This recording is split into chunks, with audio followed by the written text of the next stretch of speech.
Décision EP 26001 du 16 avril 2026 portant proclamation des résultats provisoires de l'élection présidentielle du 12 avril 2026.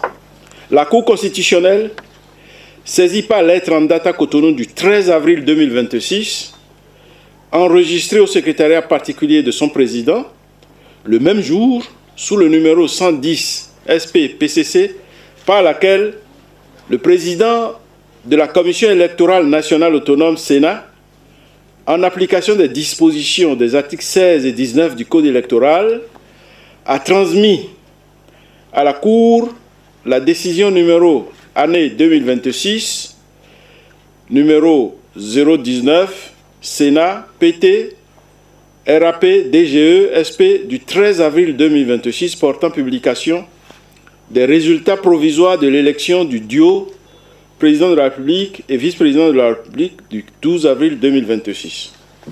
Vu la loi numéro 90-32 du 11 décembre 1990 portant constitution de la République du Bénin, telle que modifiée par les lois numéro 2019-40 du 7 novembre 2019 et numéro 2025-20 du 17 décembre 2025.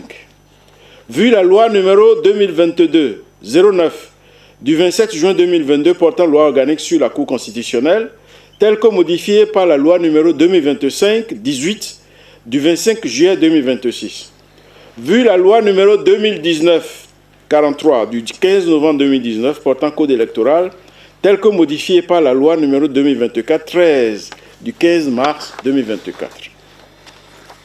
Vu le règlement intérieur de la Cour constitutionnelle, vu les procès-verbaux de déroulement du scrutin du 12 avril 2026 et les documents y annexés à elle transmis par la Sénat, ensemble les pièces du dossier, après en avoir délibéré, sur les résultats transmis à la Cour par la Sénat, considérant que selon l'article 2, l'alinéa 2 de l'article 16 du Code électoral, la Sénat compile les résultats certifiés au niveau des arrondissements de l'élection du duo président de la République et vice-président de la République, publie les résultats provisoires et les transmet à la Cour en vue de la proclamation des résultats définitifs.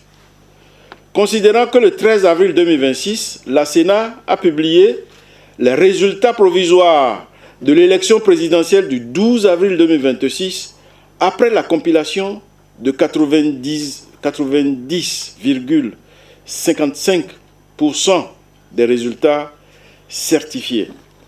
Considérant qu'il ressort de cette publication les données ci-après. Nombre d'électeurs inscrits, 7 897 287. Nombre de votants, 4 640 454. Suffrages valablement exprimés, 4 522 756. Bulletins nuls, 117 598. Taux de participation, 58,75%. Considérant que ces données ont été confrontées aux résultats du traitement des plis transmis à la Cour par la Sénat et à ceux recueillis sur le terrain par les délégués assermentés de la Cour, qu'il en résulte l'analyse ci-dessous sur la régularité du scrutin. Considérant que l'article 55 alinéa 2 de la loi numéro 2022-09 du 27 juin 2022 portant loi organique sur la Cour constitutionnelle, telle que modifiée par la loi numéro 2025-18 du 25 juillet 2025, dispose, je cite, « La Cour veille à la régularité de l'élection du duo président de la République et vice-président de la République, examine les réclamations, statue sur les irrégularités qu'elle aurait pu par elle-même relever et proclame les résultats du scrutin conformément aux dispositions de l'article 49 de la Constitution. Considérant que, fin de citation, considérant que l'article 49 nouveau de la Constitution prescrit, je cite, « La Cour constitutionnelle veille à la régularité du scrutin et en constate les résultats. L'élection du duo président de la République et vice-président de la République fait l'objet d'une proclamation provisoire. Si aucune contestation relative à la régularité des opérations électorales n'a été déposée au greffe de la Cour constitutionnelle par l'un des candidats dans les 5 jours de la proclamation provisoire, la Cour constitutionnelle déclare le duo président de la République et vice-président de la République définitivement élus. En cas de contestation, la Cour constitutionnelle est tenue de statuer dans les 10 jours de la proclamation provisoire. Sa décision emporte proclamation définitive ou annulation de l'élection. Si aucune contestation n'a été soulevée dans le délai de 5 jours, et si la Cour constitutionnelle estime que l'élection n'était entachée d'aucune irrégularité de nature à en entraîner l'annulation, elle proclame l'élection du duo président de la République et vice-président de la République. En cas d'annulation, il est procédé à un nouveau tour de scrutin dans les 14 jours de la décision.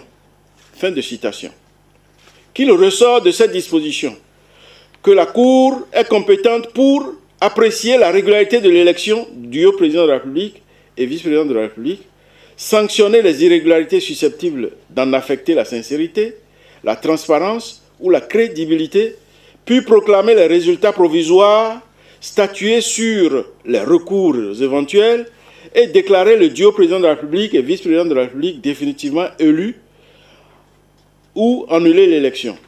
Considérant qu'au fin de cet examen, la Cour a procédé à l'analyse des procès-verbaux de déroulement du scrutin, de compilation et des feuilles de dépouillement des résultats dans 17 463 postes de vote de l'ensemble des 546 arrondissements du pays et des 14 centres de vote de la diaspora. Des bulletins présumés nuls, des rapports des agents électoraux de la Sénat, des rapports des délégués assermentés de la Cour, des observations des mandataires des duos de candidats.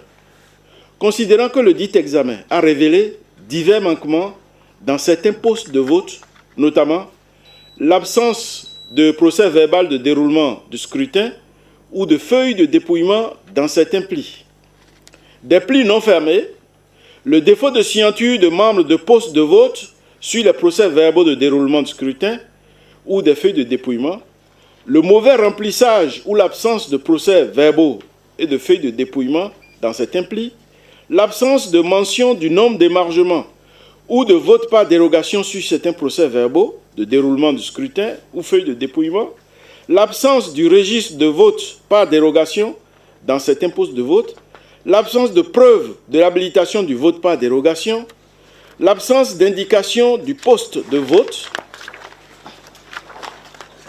l'absence de signature de mandataire des duos de candidats, la non-conformité entre les 3 premiers chiffres du code indiqué sur le procès-verbal de déroulement du scrutin et les 3 premiers chiffres du cachet d'authentification. Des incohérences chiffrées entre le nombre d'inscrits, de votants et de suffrages valablement exprimés, des cas de bourrage d'urnes, des discordances entre pictogrammes et chiffres arabes, le défaut de mise en annexe des bulletins présumés nuls, la précocité ou le retard de l'ouverture de certains postes de vote, des bulletins avec commentaires, sans choix, avec plusieurs choix, portant marque distinctive, barrés ou comportant un choix à cheval sur les 2 logos. Des perturbations momentanées du scrutin dans quelques postes de vote. Que certains de ces manquements ont conduit à des annulations et ou des redressements de vote. Que, bien qu'ayant affecté les résultats des postes et centres de vote concernés, ces irrégularités ne sont pas de nature à altérer la sincérité, la transparence et la crédibilité du scrutin dans son ensemble. Qu'il y a lieu de déclarer le scrutin présidentiel du 12 avril 2026 régulier. Sur le taux de participation, considérant que la compilation des résultats du scrutin sur l'ensemble des postes et centres de vote se présente comme ci-après. Au niveau des postes de vote du territoire national, nombre d'électeurs inscrits 7 835 203, nombre de votants 4 991 918, nombre de bulletins nuls 131 541.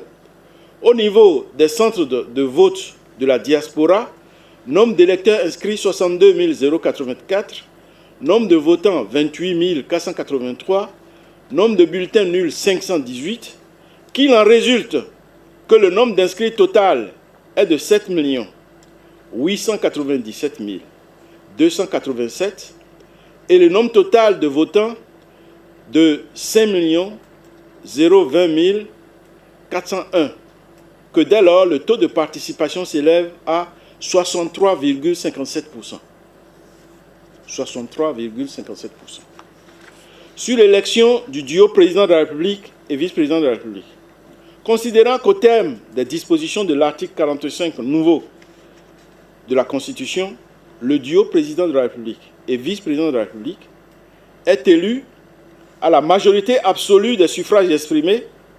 Si celle-ci n'est pas obtenue au premier tour du scrutin, il est procédé à l'organisation d'un second tour. Sont admis au second tour les deux duos de candidats ayant recueilli le plus grand nombre de suffrages au premier tour de scrutin. Fin de citation. Que la majorité absolue des suffrages valablement exprimés est constituée par la moitié des voix plus une voix. Qu'en l'espèce, les suffrages valablement exprimés étant de 4 853 746 voix, la majorité absolue s'établit à 2 426 874 voix. Que les résultats obtenus dans l'ensemble des postes et sommes de vote par les deux duos de candidats en lice se déclinent ainsi qu'il suit.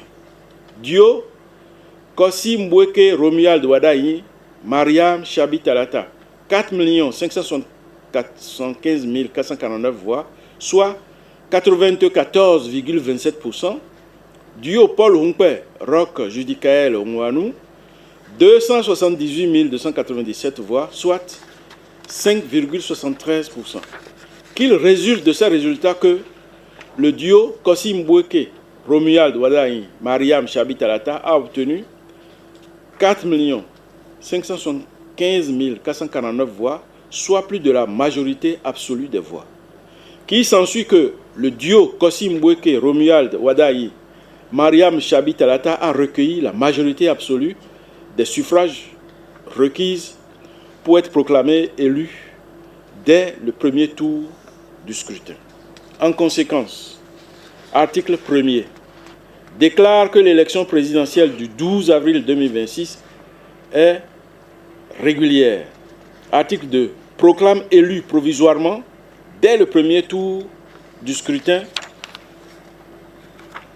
Monsieur Kossi Mbweke Romuald Wadayi, président de la République. Madame Mariam Chabi Talata, vice-présidente de la République. Article 3 dit que la présente proclamation des résultats provisoires ouvre droit au profit des candidats à l'exercice des recours devant la Cour dans le délai de 5 jours à compter de sa notification. La présente décision sera notifiée à M. Kossi Mbweke Romuald Wadayi, à Mme Mariam Chabi Talata, à M. Paul Hunkpe, à M. Roch Judicaël Onwanou, au président de la Commission électorale nationale autonome, au président de l'Assemblée nationale, au président de la République et publié au journal officiel.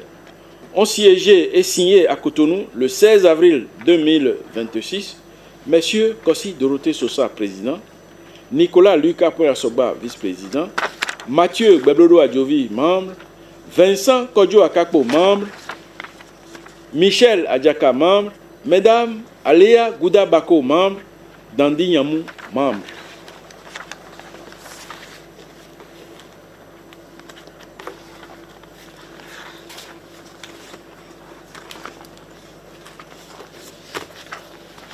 Maître Farah, est-ce que tous les dossiers inscrits ont été évoqués? Oui, Monsieur le Président, le dossier inscrit au rôle a été évoqué. Je vous remercie, Monsieur le Président. L'audience est levée.